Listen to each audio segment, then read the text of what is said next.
remember when I was still in the university, and God spoke to me. There's one church in Otukpo we used to go to preach, a Methodist church. And God spoke to me that I should go and look for the elder that we normally stay in his house. That the man is in trouble. Go and help him. Let me see if people know that elder here. Okay.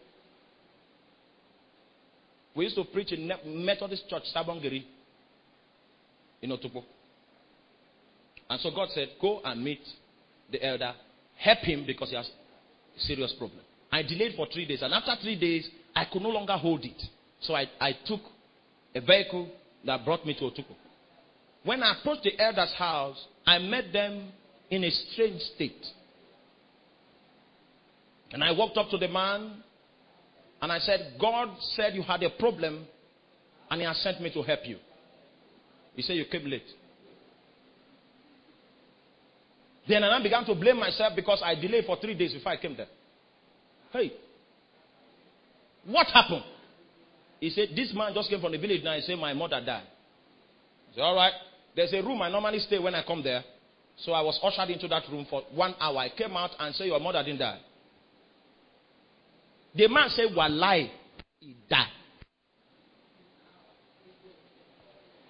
And he was more convincing than myself because the symptoms of stammering came that day. And the ability to explain my way was not given to me. So I now say, okay, since you didn't believe, let me go back. And he said, no, we are going to, all of us are going to the village now. I said, no, I have campus, I have school work to do. Because when I was in the room praying, it came to me that if the woman had died and if the death was conclusive, God won't send me here. If God kept prompting me and disturbing me for 3 days, I don't believe I'm late. And so if that's your problem, the woman didn't die. And I was speaking so bold. And the village was in Oupa, in Ogbadibo, local government area. And we began to advance there. For 2 hours, we were still on the road. We now entered one bush path and began to navigate. When I became tired, the man said, we have reached.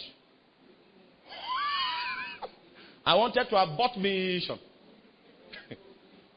Guess what? When we appeared at the village, the whole village was gathered at the man's house. Then I came back into the flesh. I stepped down from faith. And I asked, I said, man, if this woman didn't die, why is the village here? The Lord help you when the gift of faith is imparted. You know, Mary said something. How can this be seen? I what? May God help you not to consider. Suspend your mind and flow in the current of that wave that has seized your spirit. The whole village was there. And I was wondering why the village gathered. If there was nothing to gather about. And when we were coming out, I was the last person. The man was in front. The guy that brought the news was in the middle. And I was already in the flesh. I couldn't pick God anymore. And I followed just like that. And we moved and entered the first room. Women were sitting on the ground. Everybody was sitting here. Then they spoke Doma. Couldn't understand what they were saying. Then we moved into the second room. Some elders were there, old men. You know what happened? When we moved into the third room, the woman was sitting on the bed alive. She died, and that time I was praying, she came back to life. And the whole village had not seen the dead come back to life. That's why they gathered. The man now told them, this was the pastor that said the woman didn't die. That was the first time I preached outdoor message and saw life miracles. And another journey started for me. Another journey. About 5 years later, when a small child died in the bus where I was traveling, and I asked God, why will somebody die in the vehicle? And the Lord spoke to me, she shall live again. I rushed. That was what I needed. And she came back to life again. Came back to life.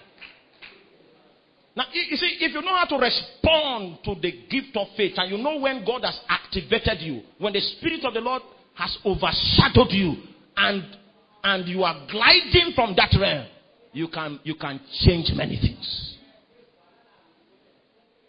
You can change many things.